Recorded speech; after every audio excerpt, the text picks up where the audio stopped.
This week I'm joined by Jenny Kleeman. She's written for The Guardian, The Times and The Sunday Times. She's reported for the BBC One's Panorama show and Channel 4's Unreported World. She's the author of the new book, Sex, Robots and Vegan Meat, Adventures at the Frontier of Birth, Food, Sex and Death, which was published this year. So I've been interviewing people for the last few months, and I've started off with this question. How has life been since March? How has life been since March? It's been as surreal for me as it has for everybody else. I'm used to working from home. That's what I normally do. So being at home isn't the issue. Having small children at home has been a strange issue. But I've discovered that I like my family quite a lot, which is a good thing. So I think now I'm beginning to feel a bit sadder about it all, because now I'm getting a sense that life as we knew it is probably never going to return. And that is perhaps more of a downer than that blitz spirit that we had during all of it, where it felt so extraordinary and so temporary. So life has been okay. So I've given you a little biography there, but can you tell us a bit about yourself and your background and why you're interested in the questions of technology? I don't have a specialism, and that's not just in terms of my area of interest, but it's also in terms of the medium that I use. So I've spent many years making television programs, and I was mainly a foreign correspondent when I was making television programs. But being a foreign correspondent was a way of sidestepping not having specialism, because I could be interested in everything. It just would have to not be in the UK. Normally, if you're a journalist, it really helps if you are the environmentalist or the feminist or the crazy right-wing person or the crazy left-wing person or someone who's interested in health. But I've always just been interested in interesting things, and I think my career would have gone a lot easier if I had found a niche earlier on. But my niche is weird stories, underreported stories, wherever they may be. And I guess that's how I came to be looking. I'm not a tech journalist, but I came to be looking at tech because I'm interested in emerging phenomena and things that seem quite extreme, but can tell us all about something. They can tell us all something about how we're living today. So things at the edge of the continuum that can tell you something about the whole continuum. And how did the book come about? Because you document a series of experiences that you've had and the people you've interviewed, but how did it come to be compiled in a single volume? It started because I did reporting for different parts of it in different places. So I wrote some articles for The Guardian. I had started following this radical euthanasia group, this libertarian euthanasia group that for a fee will tell people the best way to kill themselves. And I had attended some of their meetings, and I wrote a feature on them. And I made some mini documentaries about them as well. And then I happened to discover that there was a campaign against sex robots. And I thought, this is just amazing. The fact that, it was a story on the BBC News website about this new academic campaign against sex robots. And I thought, this is not the story. The story is that there are sex robots and who's making them and who wants to buy them, and the campaign against them, of course. But so I tried to get access to the people making the sex robots, and that took a long time. But I ended up making a 15-minute film for The Guardian and doing a long read for The Guardian about sex robots. So once I'd done sex and death, I started to think, I was coming to similar conclusions about the role that technology is playing in our society today, or the promises that entrepreneurs making these innovations are making to us with what they say their technology can do. And I thought, I've got sex, I've got death. If I have birth and food, I have the 4 pillars of human experience. So I did some digging around about what I could do in the areas of birth and food. And before I knew it, I had a proposal for a book. So let's talk about sex robots. You document in the first chapter about your experiences in California. What did you find there? I went to visit a factory where the world's most famous hyper-realistic sex dolls are made. So at the moment, these are dolls that are being mass produced there.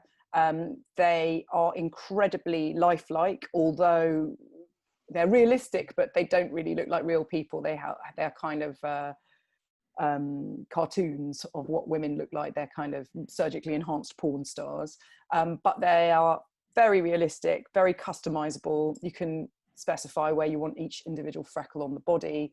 There are 14 different styles of labia to choose between, 42 different kinds of nipple.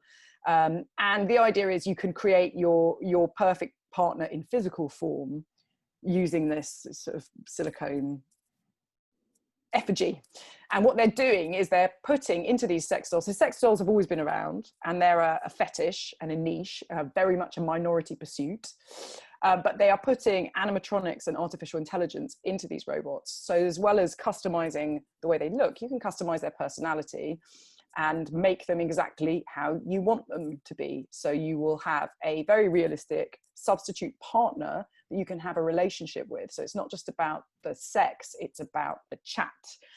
This is a robot who will like whatever you like, want whatever you want, and always want sex whenever you want sex, unless you want to program it differently. There are many other people who are trying to make sex robots in this way. All over the world, there is a race to put the first functioning sex robot on the market.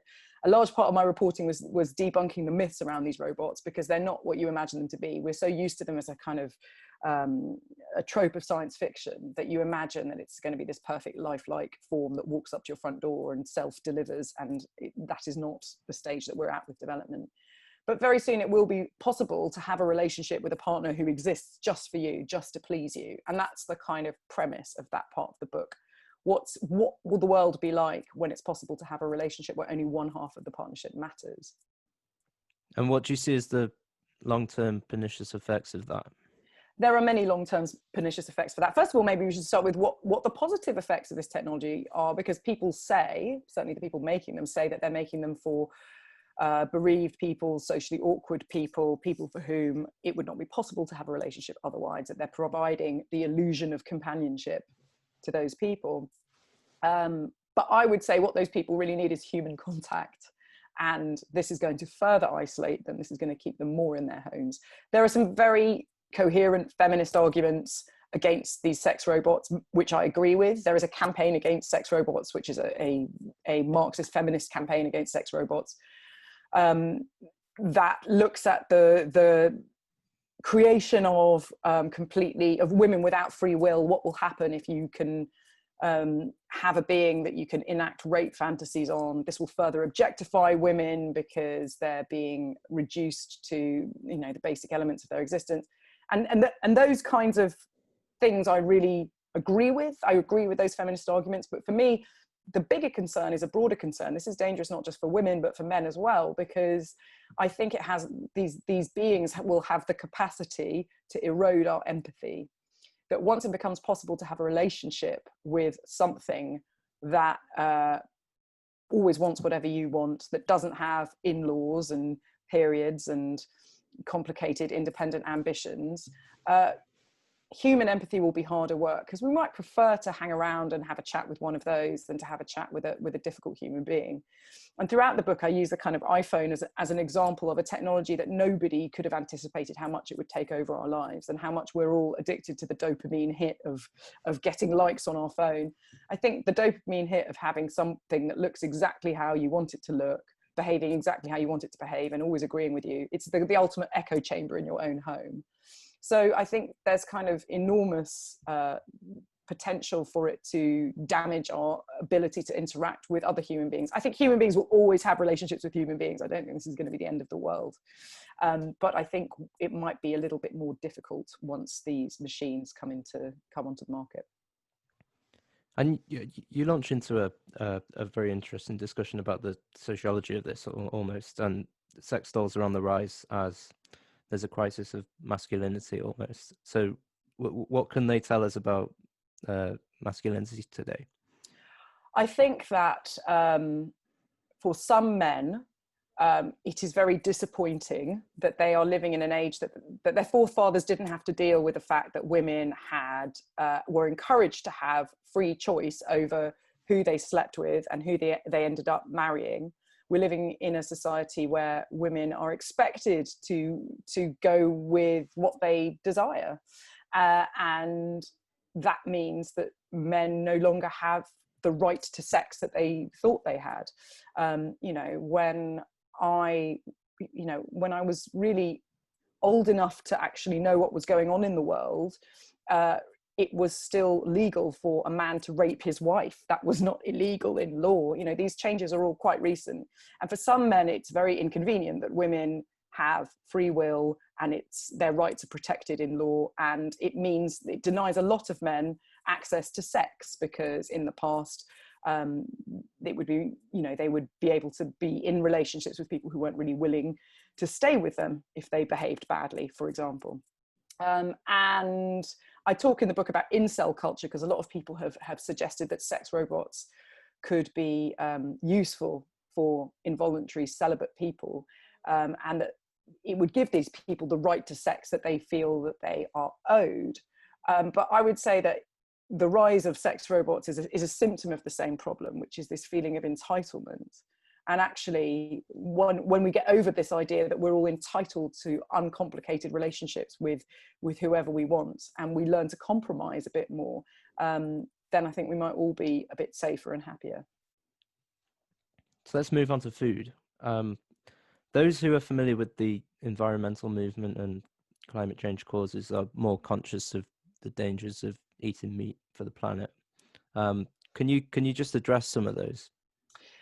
It's kind of morally indefensible to eat meat, basically. And I say this as somebody who does eat meat, although a lot less, having done the reporting that I've done for this. But meat is a major cause of climate change, of carbon emissions.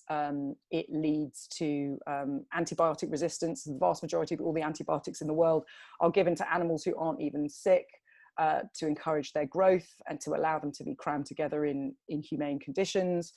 It causes water pollution, it causes water wastage, an enormous amount of land, deforestation. Land is wasted in order to create feed for these animals. There are just so many reasons why we shouldn't be eating meat, certainly at the level that we are now. It causes cancers, it causes heart disease. It might have been in some way responsible for the outbreak of COVID-19. Certainly when you look at SARS and swine flu, they're all traced back to animal markets. Zoonotic diseases, essentially, where you've got animals crammed together, that's where it passes onto humans. And so there's some pretty massive arguments for why we shouldn't be eating as much meat as we do, and we shouldn't have industrial agriculture, without looking at the animal rights arguments, which are that it is wrong to for these poor animals to live out their short accelerated lives in these terrible conditions and then be killed at the end just because we think that they are tasty.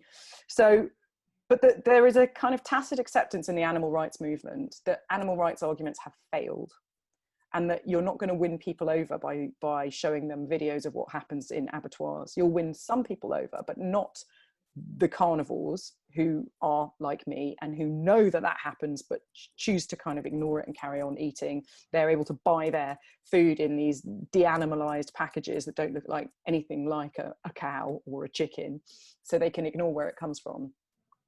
And so a lot of people who were once in the animal rights movement have moved to a different set of arguments, which is it's better to be vegan because it's better for the planet and it's better for your health. So there are two ways we can go forward. One, which is we should all eat less meat or give up eating meat altogether. And the other is that we can carry on eating meat, but produce it in a different way.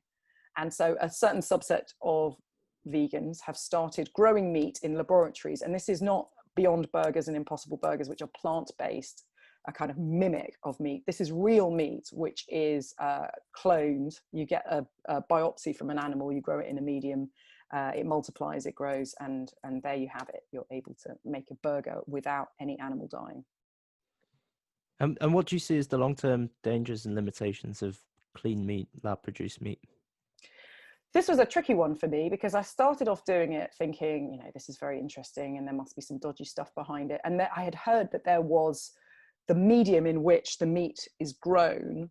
All the initial experiments where this was done, or the first proof of concepts where this had been done, the medium is something called fetal bovine serum, which is a serum that is taken from the beating heart of a calf fetus who is inside the body of a pregnant cow that's being slaughtered in an abattoir. It is possibly the least vegan substance on earth.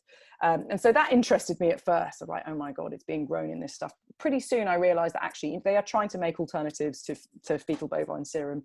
They do have other substances that they can grow these cells in. They're not as good as FBS, but they're getting there. And when I started off doing this, the reporting for this, I interviewed some extraordinary people who were absolutely sold on the idea. And at first I was a bit worried that there might not be a story, there might not be anything problematic, and I might be in the presence of people who are going to win Nobel Prizes for saving the world. But then along the line, I came to realize that actually nobody really knows whether or not this way of growing meat is actually going to be less damaging for the planet. It's certainly less damaging than beef and pork, but chicken at the moment might be safer for the planet, better for the planet in terms of carbon emissions. And actually, the best source of protein is eating insects, but none of us are prepared to do that. And perhaps the main criticism for me, the main worry, is that we don't know where this technology is going to end up. All of these startups in Silicon Valley who are growing meat in laboratories are trying to get investment from big meat companies who have the infrastructure, they have the trucks, they have the relationships with supermarkets so they can deliver meat. So these startups really want to get these meat companies on board. And these startups are run by vegans who think they're going to revolutionize the meat industry by making it, you know, by putting vegan products into the meat, not vegan products, but putting animal-less products or products that don't involve animal death, replacing what the meat industry is doing. But the meat industry just cares about the bottom line. They just care about money. You know, lots of people die working in abattoirs. They've got a horrible human rights record. They are not necessarily the most ethical people around. And the future that these vegan entrepreneurs are working towards, which is a future where we still eat meat, but killing animals is taboo, is a future where we are dependent on ever more remote corporations with very specialist technology to produce our food. You know, right now a farmer in Thailand can raise chickens, but in this future they would be dependent on these very big corporations who really might not have many values beyond just making money. And that worried me, given that the problem that it's trying to solve could just be solved if we all ate less meat. So it's the most ridiculous overshoot engineering. And it relies on a very pessimistic view of humanity, which is that we're kind of incapable of change and that we're greedy and selfish.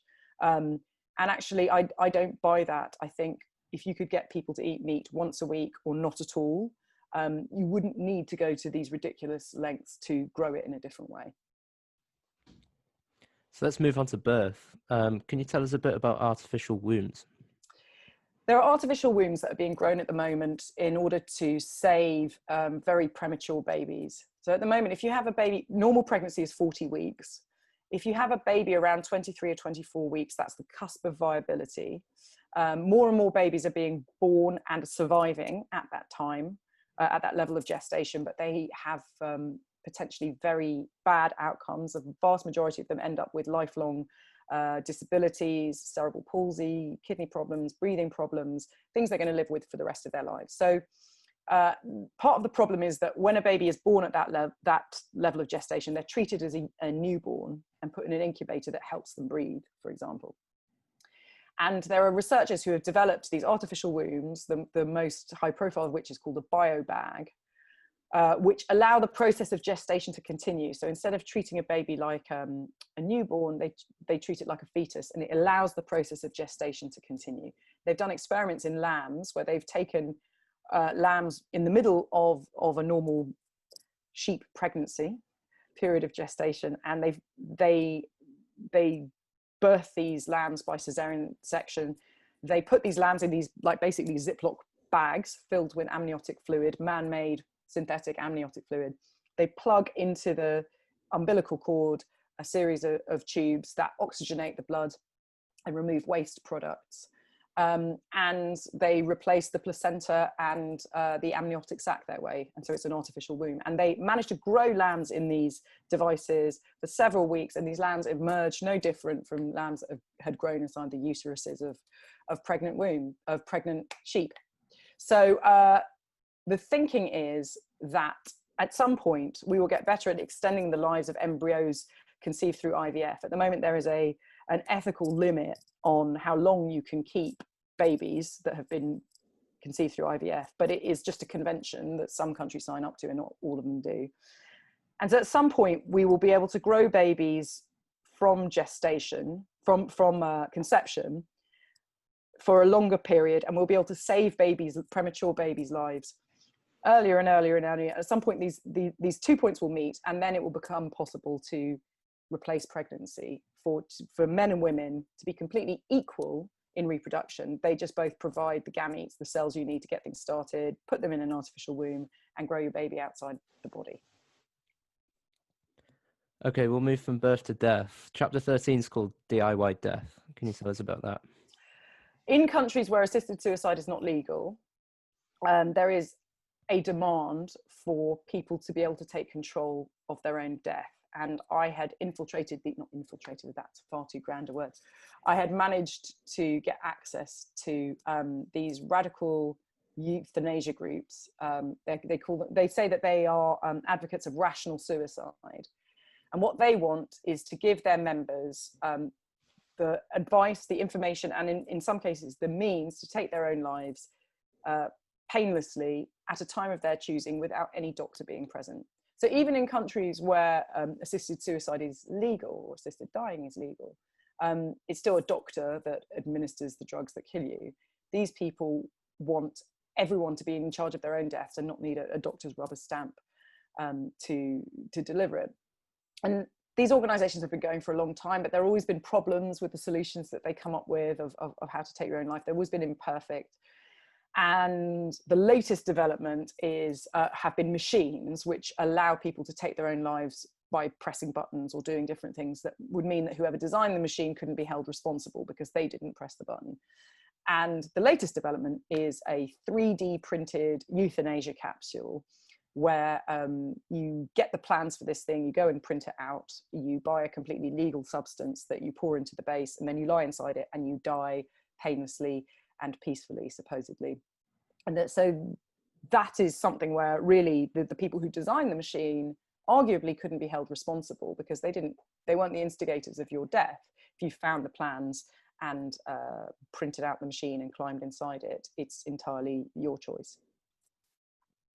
And what do you think is driving these technological developments? Is it capitalism? Is it globalization? Or is it a hyper form of modernity? I think in many respects it's capitalism, because all of these technologies depend on a capitalist's view of human beings as a bit lazy, a bit selfish, a bit greedy, and a bit incapable of change. I would say largely, having spoken to a lot of people who are making all of these innovations, it's people's egos, large male egos, men who want to go down in history as the next Steve Jobs and are driving ahead without thinking about what the unintended consequences of these technologies might be. So it's certainly money, but even more so it's validation and fame. It's the idea of being a celebrity, entrepreneur, billionaire, I think. But ultimately, none of these technologies would exist if there wasn't a market for them. And all of this comes from the fact that we are used to looking at technology as something that will solve problems for us when we don't really want to. But I think it makes us dependent on ever greater magnitudes of technology to get us out of things that we might be able to have done naturally by ourselves. And you say in the epilogue, I think it's one of the most important observations of the book, that the problems that these innovations are claiming to solve are actually caused by technology themselves. So what do you mean by that? All of them, the problems of prematurity in birth come from different interventions that we've come to rely on in childbirth, or the problem caused by the problems of industrial agriculture come from technology, that we have become better able to cram lots of animals together, and so we need another bit of technology to solve it. The pill has made women independent and have their own ambition, so they don't behave like robots anymore, and then here's a robot to solve it. And death, I mean, it is largely because of technological innovations that have prolonged life that have made death so frightening, because we don't see death. It used to be the case that most deaths took place in the home, and they don't anymore. So death is something far away and scary. And sometimes lives are prolonged and they're not necessarily very good lives. They're extended, and people are very afraid of things like dementia and incapacity. That's what makes death so frightening. And how do you think we're going to protect ourselves against some of these technological innovations? Do we need what Paul Mason calls a radical defense of the human being? I think we need to be not beguiled by new technologies, particularly these kinds of technologies which sound like the stuff of science fiction. We like shiny new things. And so much of my book is also about the stories that we like to hear, the stories that we like to tell, and how people are unwilling to look at the problems in something when it sounds like something from science fiction and it's so entertaining. You know, the idea of biting into a chicken nugget that comes from a chicken that's still alive and fine, and, you know, we can have our cake and eat it, we can have our nugget and eat it. The issue with all of that is that we need to be able to have these critical discussions about these technologies before they arrive. So, for example, artificial wombs are the things that frightened me the most, because they're being produced as something that's going to save the lives of the most vulnerable humans on Earth. Who is going to argue against that? But this is a technology that could be used to police women who are pregnant and behaving in inappropriate ways. Maybe they're taking drugs when they're pregnant. Maybe they're drinking. Maybe they're smoking. Maybe they're eating the wrong kind of cheese. Maybe they're just behaving in a unmotherly way. It doesn't take a great conceptual leap to think in a future where you can rescue babies who are medically vulnerable. You could rescue them from the uteruses of women behaving in an inappropriate way and grow them in an artificial womb. So we need to have these discussions, these critical discussions, before these items arrive on the market. And we need to just think, do we really need them? Do we need them? Or could we solve the problems that they're claiming to solve by other means? And do you think the innovators themselves know the limits of their innovations? I think they have a very narrow idea of what a limitation is. They're just very much fixed on their product. And certainly the doctors working on artificial wombs, they just think, you know, they're saving lives. How can there be anything wrong in that? None of the people I spoke to are really thinking about the wider unintended consequences and how humanity might change from us relying on these kinds of innovations. And they would probably find it quite annoying to have someone like me asking them about it. They did, actually. They found it quite annoying because, you know, as far as they're concerned, they have the most noble motives. They are, you know, saving the elderly and the frail from fear of death. They're saving tiny babies. They're saving the planet. They're saving lonely men. How can there be anything wrong with that? But that's because they have a narrow focus. Their focus is getting their product to market, and anything that might get in the way of that is just outside their field of vision. And I spoke to Martin Rees a few weeks ago, and I asked him about post-humanism and a post-human future. And the popular science writer, historian Yuval Noah Harari predicts that there will be no Homo sapiens, or will become redundant in close time. Do you hold that view as well? I don't necessarily think that will become redundant in the same way. I think human beings, we like to fantasize that we have control. And as this year has shown us, we don't really control anything at all.